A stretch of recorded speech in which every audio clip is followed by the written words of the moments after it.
Hello viewers, hope you're all doing well. In today's class, we will be looking into the large-scale cultivation of algae. So in the previous video lecture, we have seen what are the different methods of strain selection of algae, and once we have chosen the best strain possible, the best strain for commercial production, we now get into the actual process of commercial production or the large-scale cultivation. Now, the large scale cultivation is usually restricted to either open units, which could be indoor or outdoor, or it is, or the other option is the use of bioreactors, which are very sophisticated, or photobioreactors. So, we will be looking into these two broad classes of large scale cultivation systems. But before we get into that, we need to know what is the criteria or how do we select a good culture system? How do we decide whether I should go for an open unit or I should go for a bioreactor? Now, the choice of large scale culture system or cultivation system is first of all based on the biology of the alga. What type of algae are we looking for? Are we looking for a unicellular algae or a multicellular huge filamentous algae, a branched algae? Because based on the biology of the alga, all of the other characteristics will also change. The type of growth vessel will change, the type of harvesting mechanism will change. So first and foremost, what we need to look into is the biology of the alga.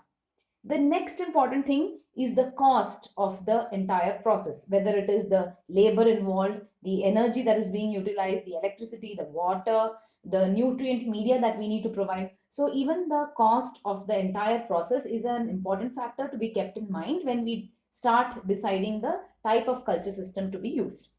Apart from these, the other three factors which also need to be looked into are the final product. What exactly are we looking for? Are we looking for the biomass of the alga, or is it some product present inside the algal cell, or is it a product that is being released by the algae into the medium? Again, all of that will differ, and that will help us to decide the harvesting strategies, the different types of downstream processing. So the product, the qualities or the type of the characteristics of the product also are important.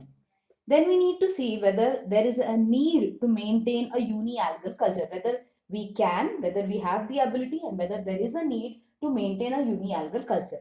Now, if we do need to maintain a unialgal culture, automatically another parameter that goes up is the cost. So based on our type of product, we need to decide whether there is actually a need to maintain a unialgal culture, or can we get a reasonably good quality product even with a mixed culture system.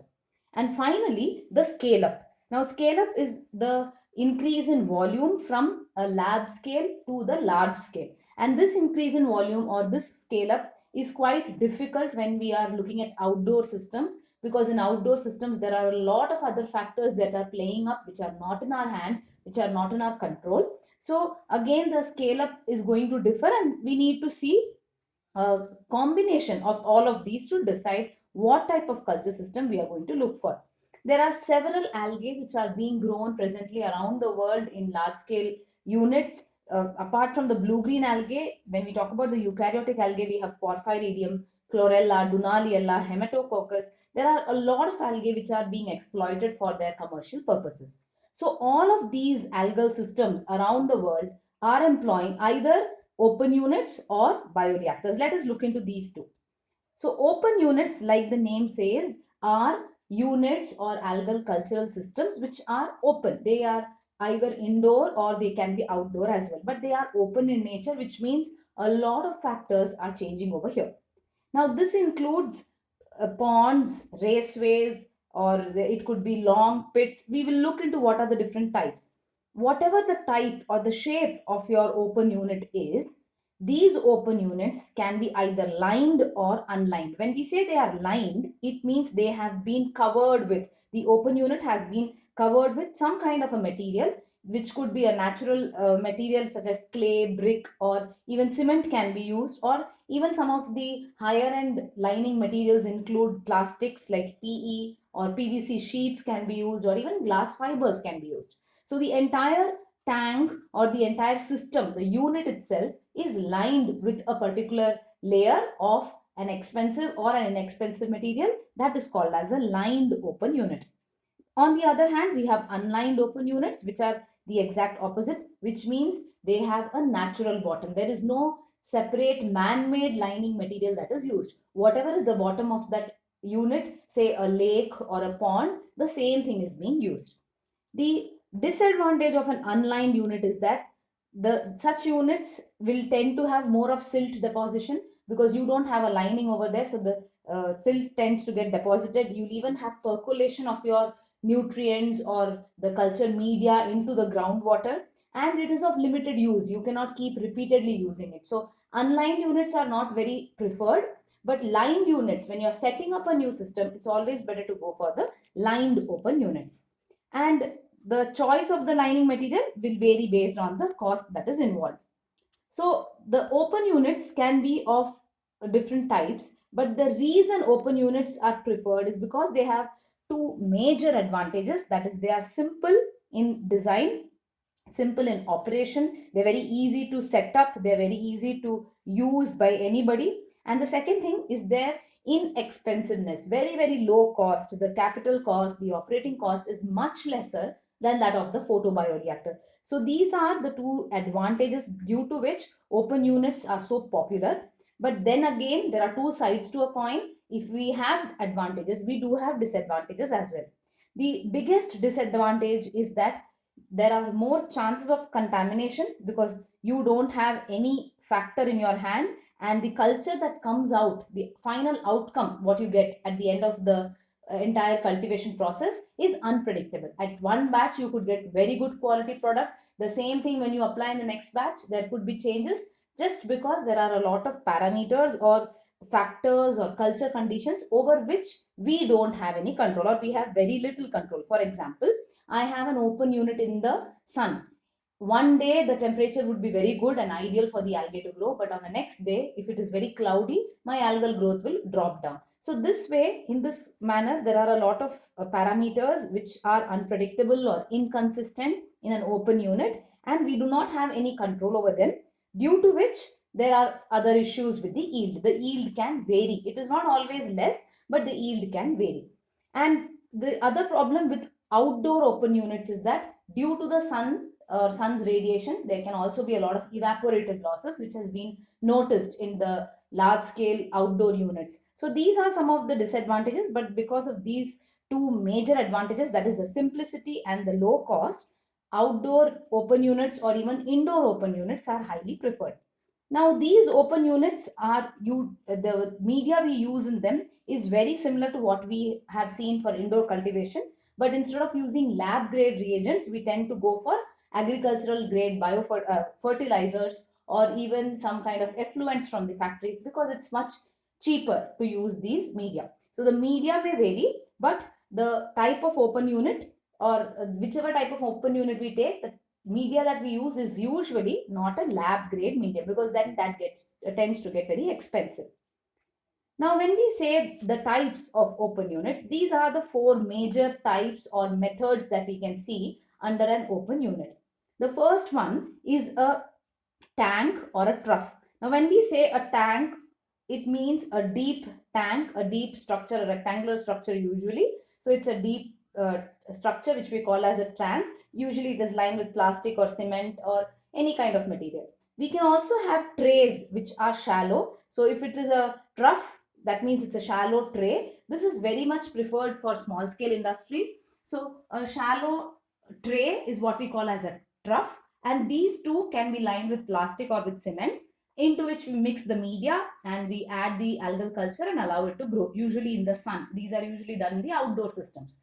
And one thing to remember is that it is open, so we do not close anything over there. The second type are the raceways, which are basically long or oblong pits which are dug into the ground, and then they are lined with one or the other material, and the cultivation is done as usual. That is, you add the soil, you add the minerals, the medium, the algal culture, and allow the algae to grow and do its work. So the second type of the open unit are the oblong pits in the ground, which are called as raceways. The third one are the fields, which are basically demarcated areas in which there are strong bunds on the demarcated area. So here we also have an example of field type of algal culturing is also what we see in seaweed farming. I'll just show it to you in the next slide.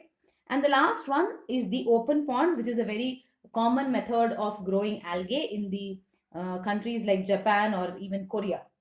So in open ponds, there is a big circular pond which is similar or looks similar to the wastewater treatment center, and then that can be either mixed or unmixed. So with all of these methods, with all the four methods, the entire open unit can be either mixed with the help of a paddle wheel or with the help of a rotating arm, or it may be an unmixed culture. Either way can be used based on the depth of the culture, based on the size of the culture. It may be mixed or unmixed. So these are the pictures to show you what are the different types of open units that are available or that are being used around the world. As you can see here, the first one is a lagoon, that is, it's an open pond system that is being used in Western Australia. It is a plant which is being operated by Cognis Nutrition and Health, and they are growing Duraliella salina, which is being extracted, or from there the beta carotene is being extracted. So they are huge ponds which are having a size of 200 hectares area, and these are being used for the growth of the algae regularly. We also have raceway ponds which are shown over here, which here these raceway ponds are a part of the Microbio Inc. at California, and they are being used to grow spirulina, which is a type of blue-green algae. We also have circular ponds like these, which are very commonly employed. This is what I was telling you, are similar to the wastewater treatment plants, but in such plants or in such ponds, the mixing tends to get difficult at the edges. So the difficulty in mixing is one disadvantage of such ponds, but this is again one pond that is growing chlorella in Taiwan. And then we have deep tanks. These are the deep aerated tanks which here are being used for the growth of Nanochloropsis. So these are a few pictures of open units of different sizes and different shapes. We also have seaweed farming, which is this the first picture shows you seaweed farming, which is being, or it is also called as kelp farming, which is basically the cultivation and harvesting of seaweed. So these seaweed farming, what is shown over here, is being done in Philippines. This is in Philippines, but we have seaweed farming being done even in other countries such as South Korea or even North Korea, Japan, Malaysia, Indonesia, China. Many of these countries have a very thriving seaweed farming as part of their culture. The next one, what is shown here, is the field method. So we can even have field method, which is where you take large areas of land and divide it with strong bunds and grow the algae over there. So these are all the different types of open units. One thing to remember here is that though it is easy to set up, it's very difficult to control the parameters, because as you can see, in none of these units we have covered the entire unit. We have left it open. So as it is not covered, it is difficult to control the parameters and contamination is bound to happen. The second type of large scale cultivation system are sophisticated bioreactors. Now these are called as photobioreactors because these are closed systems which are helping or which are allowing the algae to do photosynthesis. So that is why they are called as photobioreactors. But these are basically systems that are not allowing direct exchange of gases between the algal culture and the atmosphere. So whatever needs to be provided is provided through sterilized pipes or tubes, and there is no actual contact between the algae and the atmosphere. So that means we are cutting down the contamination by a huge level. And because contamination is cut down, definitely the product that we get is much more predictable and can be, or we can tell what will be the quality of product that comes out. So the environment is protected, the evaporation losses are reduced in such a case because the entire system is covered and there is no contamination. Definitely the disadvantage here is that the whole setup, whether it is the operations or even the entire design, is quite expensive. So depending on the type of person who's going for large scale cultivation, they can choose whether they can afford a bioreactor or will they go for an open unit. Now these bioreactors are a series of rigid tubes which can be either made of glass or polyethylene. One thing to remember is that they have to be transparent so that they can allow the external light to come in and the organism can do photosynthesis. The light, again, we can decide whether we want to set up this photobioreactor outside so that the natural sunlight can be used, or it can be even done with the help of illumination. So artificial illumination can be provided at the required lux and the organism can be allowed to photosynthesize and grow. These photobioreactors are of different types. They could be either tubular or they could be plate-like flat bioreactors. They may be either horizontal in their the way they are arranged. They may be horizontal or vertical. They may be inclined or even arranged as a spiral. We also have single and two-phase bioreactors. Single-phase bioreactors are those which are filled with the culture suspension, and the gas exchange is happening in a different vessel, which is called as the gas exchanger. So one vessel will have only one phase, that is the liquid phase where our algae is, and the other vessel will have the gas exchange, so that is another phase, that is the gaseous phase. Such type of bioreactors are called as single phase bioreactors. We also have two-phase bioreactors wherein all the algae, the gas exchange, everything happens in the same vessel. So that means there are two phases coexisting in the same vessel, in the same culture vessel. Hence, it is called as a two-phase bioreactor. So we have the liquid phase, that is the algal culture, coexisting with the gaseous phase, that is the exchange of gases between algae and the atmosphere. And the last type of the bioreactor could be a pump mixed bioreactor, where there is a mechanical stirrer or a pump which is mixing the contents, or just by the movement of air, by the circulation of air, we can have the contents getting mixed. So based on the design, based on whether we are going for inclined or vertical or column or tubular, based on all of these designs, we can choose whether we want a pump mixed bioreactor or an air mixed bioreactor. These are some pictures to show you whatever I have spoken about in the previous slide. As you can see over here, this is a horizontal photobioreactor where it is being placed flat on the ground, and this is a vertical bioreactor where it has been placed perpendicular to the ground. So this is a glass photobioreactor where the algae are being grown, and this one is a helical or a spiral, you could say, tubular bioreactor. So it is tubular, but it is arranged in a spiral condition because one on top of the other the tubes are mounted. So this is an example of a helical or a spiral photobioreactor, and this is a vertical column photobioreactor which has been taken from the website of NIO, that is National Institute of Oceanography in India. Here we have a flat plate bioreactor. Flat plate bioreactor, as you can see, are flat, and one of the main advantages of this is that it provides more surface area for the photosynthesis and the algae to grow. So automatically the biomass productivity is also good. But it has its own drawbacks because it is difficult to scale up such a flat plate bioreactor. And we have seen that the algal wall growth is also more in such bioreactors. But we can have flat or plate bioreactors as well instead of a tubular reactor like this. We can also have an inclined bioreactor where the columns are placed at an angle or at an incline, and that is how the algae are being grown. So these are some of the different bioreactors which we have looked into. What I have spoken in today's class are the different types of large scale cultivation units. Whatever is the cultivation of algae in large scale, it usually will range in a volume between 100 liters to 10 to the power 9 liters. That is what we call as a large scale system. Below that, these are usually pilot scale systems or lab scale systems where we are trying out.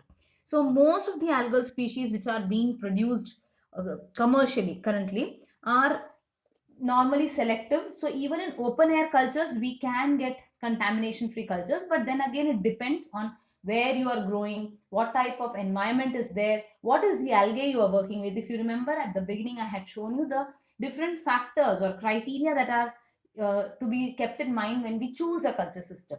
So based on that, we can either go for a large scale open unit or a large scale bioreactor. Both have their own advantages and disadvantages, and under both we have many more subtypes or designs which are available and which can be used by the person who is doing or planning to go for large scale cultivation of algae.